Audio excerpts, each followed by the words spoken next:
Welcome to our design. இன்றைக்கி season 2ஓட episode 17 இருக்கோம். பெங்களூரில் இருக்கிற கிளைண்ட் ஒருத்தங்க நம்மளை காண்டாக்ட் பண்ணி 20/30 2 பெட்ரூம் இருக்கிற மாதிரி ஒரு லோ பட்ஜெட் பிளான் கேட்டாங்க. அதை தான் நம்ம இப்போ ஸ்கெட்ச் பண்ணிகிட்ருக்கோம். இந்த இடம் பார்த்திங்க அப்படின்னா 1.5 சென்ட்டுக்கும் கம்மியாக இருக்கிறதுனால நம்ம ஃப்ரண்ட் அண்ட் பேக்கில் மட்டுமே வென்டிலேஷன் அண்ட் லைட்டுக்காக கேப் ப்ரொவைட் பண்ணியிருக்கோம். இந்த வீட்டுக்கான மெயின் கேட் நம்ம நார்த் ஈஸ்ட் கார்னரில் தான் ப்ரொவைட் பண்ணியிருக்கோம். இது வந்து நார்த் ஃபேஸிங் சைட் அப்படிங்கிறதுனால மெயின் கேட்லேருந்து என்ட்ரானோம் அப்படின்னா 8 feet by 8 feet 1 inches இருக்கிற மாதிரி ஒரு சின்ன பார்க்கிங் ப்ரொவைட் பண்ணியிருக்கோம். வெளியவே நார்த் வெஸ்ட் கார்னரில் நம்ம வந்து ஒரு காமன் டாய்லெட்டும் ப்ரொவைட் பண்ணியிருக்கிறோம்.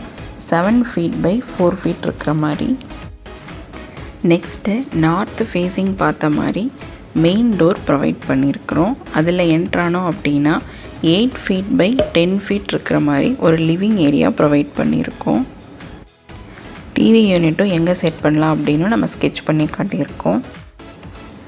நெக்ஸ்ட்டு நார்த் வெஸ்ட் கார்னரில் 10 feet by 8 feet 6 inches இருக்கிற மாதிரி ஒரு பெட்ரூம் ப்ரொவைட் பண்ணியிருக்கிறோம். இந்த பெட்ரூமில் கபோர்டு நம்ம எங்கே செட் பண்ணலாம் அப்படிங்கிறதும் ஸ்கெட்ச் பண்ணியிருக்கோம். அவங்க வீட்டுக்குள்ளேயே ஸ்டேர்ஸ் வேணும் அப்படின்னு கேட்டதுனால நம்ம வெஸ்ட்டு ஃபேஸிங் பார்த்து ஏறுற மாதிரி சென்டர் போர்ஷனில் வீட்டுக்குள்ளேயே ஸ்டேர்ஸ் வந்து நம்ம ப்ரொவைட் பண்ணியிருக்கிறோம். அவங்க வீட்டுக்குள்ளே எந்த பாத்ரூமும் வேணாம் அப்படின்னு கேட்டதுனால நம்ம ஸ்டெப்ஸுக்கு கீழே இருக்கிற இடத்த பூஜா ரூமாக செட் பண்ணியிருக்கிறோம்.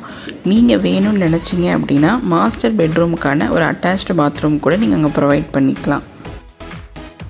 லிவிங்லேருந்து நம்ம உள்ளே என்ட்ரானோன்னா 8 feet by 7 feet இருக்கிற மாதிரி ஒரு கிச்சன் செட் பண்ணியிருக்கிறோம் சவுத் ஈஸ்ட் கார்னரில். அந்த கிச்சன் பக்கத்துலேயே நம்ம ஒரு வாஷ் ஏரியாவும் ப்ரொவைட் பண்ணியிருக்கிறோம். அது ஓடிஎஸ் டைப்பில் இருக்கும். இந்த வாஷ் ஏரியாவை நீங்கள் ஓடிஎஸாக ப்ரொவைட் பண்ணும்போது தான் இந்த பெட்ரூமுக்கும் கிச்சனுக்குமான வென்டிலேஷன் அண்ட் லைட் வந்து ப்ராப்பராக கிடைக்கும். சவுத் வெஸ்ட் கார்னரில் மாஸ்டர் பெட்ரூம் ப்ரொவைட் பண்ணியிருக்கோம். இதுதான் இந்த வீட்டோட ஃபுல் டிசைன். நம்ம எப்போவுமே டிசைன் மட்டும் இல்லாமல் அந்த டிசைனுடைய டீட்டெயில்ஸுமே நம்ம அப்ராக்சிமேட்டாக கொடுத்துருவோம். விண்டோஸ் அண்ட் டோரோட டீட்டெயில்ஸும் நம்ம கொடுக்கும்போது தான் இந்த வீட்டினுடைய டிசைனை நீங்கள் டோட்டலாக புரிஞ்சிக்க ஈஸியாக இருக்கும். இன்னத்த டேட்டுக்கு இந்த வீட்டை கன்ஸ்ட்ரக்ட் பண்ணுறதுக்கு எவ்வளோ செலவாகும் அப்படிங்கிற ஒரு அப்ராக்சிமேட் பட்ஜெட்டும் நம்ம வந்து எப்போவுமே ப்ரொவைட் பண்ணிடுவோம். கன்ஸ்ட்ரக்ஷன் மட்டும் இல்லாமல் இன்டீரியர்ஸ் அண்ட் ஃபர்னிச்சர்ஸ்க்குமே எவ்வளோ செலவாகும் அப்படிங்கிற ஒரு அப்ராக்சிமேட் பட்ஜெட்டும் நம்ம வந்து இதிலேயே ப்ரொவைட் பண்ணிடுவோம். இப்போ இவ்வளோ நேரம் நீங்கள் பார்த்த டிசைன் மட்டுமே வீடு கன்ஸ்ட்ரக்ட் பண்ணுறதுக்கு போதுமான்னு கேட்டிங்கன்னா கண்டிப்பாக இல்லை. இந்த டிசைனை நீங்கள் ஸ்க்ரீன்ஷாட் எடுத்துகிட்டு எங்களவோ இல்லை உங்கள் இன்ஜினியரவோ காண்டாக்ட் பண்ணி இதை 2D பிளானாக அப்கிரேட் பண்ணதுக்கப்புறம் தான் நீங்கள் கன்ஸ்ட்ரக்ஷன் கண்டிப்பாக ஸ்டார்ட் பண்ணணும். இதே மாதிரி உங்களோட ட்ரீம் ஹோமும் நாங்கள் ஸ்கெட்ச் பண்ணணும்னு நினச்சிங்கன்னா கீழே கமெண்ட் பண்ணுங்கள். நெக்ஸ்ட் வீடியோவில் மீட் பண்ணுவோம். தேங்க்ஸ் ஃபார் வாட்சிங்.